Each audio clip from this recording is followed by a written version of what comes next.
kami. Tapos yung third year, nung kaklase namin si Apple, naghahanap siya ng textmate. Ako'y isang heartbroken nung araw na yun. Tapos, naisipan kong mag-chat dun sa dati kong kaklase na baka mayroon siyang pwedeng ireto sa akin. Ako yung binigay niya na textmate. Yun, tinext niya ako.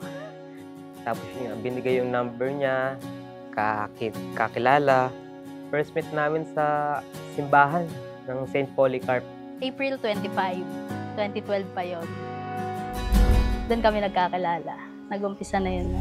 Di man araw-araw na nakangiti. Siya yung buhay ko, siya yung lakas ko, siya yung sumusuporta sa akin sa lahat ng down ko, sa mga nangyayari sa akin. Sa goals ko, sa achievement, siya rin lahat. Siya yung parang nag-complete sa akin. Lalo na kung paano niya ako alagaan, ingatan, saka kung paano niya ako igalang, pati yung family ko. Leonard, Raven, thank you. Casey, Renny, pipiliin kong maging and the last, but not the least, ulitin man. Nais kong malaman nung mag-iyak ko. Iinom tayo mamaya.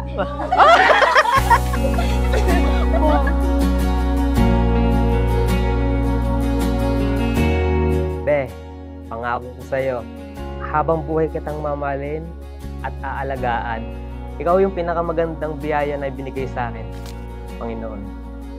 Ikaw yung regalo na mas mahalaga pa sa mahalaga. Pinapangako ko sa'yo na nandito lang lagi ako sa'yo sa kahit anong mangyari. Malungkot man or masaya, lagi kitang sasamahan. Ngunit sa huli, palagi. Yan pare ha, mo ha. Ako nandito si nanay, makikita ko masaya. Siyempre mo pare, miss ko na nga sila. Kakato ba dito? Palagi pipiliin. Kaya hindi na sila dalawa kundi isa. Ang pinagsama ng Diyos ay huwag paghiwalayin ng tao. Nais kong malaman. Maraming salamat, Je. Tinupad mo yung pangarap mo sa akin na pakasalan ako. At samahan ako sa lahat. Sa 13 years natin, ako yung nagpapasalamat sa iyo. Pag-aalaga, sa pag-aaruga. Tapos yung tatlong to. Ikaw yung naging gabay ko. Ikaw yung nasa tabi ko. Nung nawala itong tatlong to. Ito na yung araw na iniintay natin.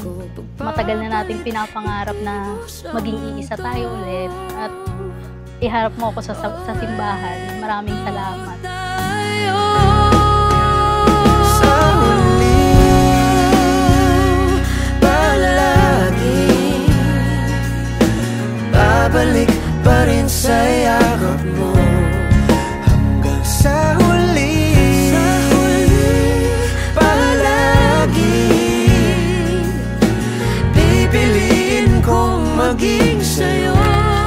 Ulit-ulitin man, nais kong malaman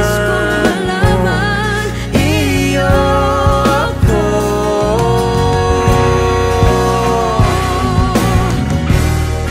Sa pagdating ng ating pilak at ginto, diamante may abutin, ikaw pa rin aking bituin. Nagtatangi kong dalangin kung sa huling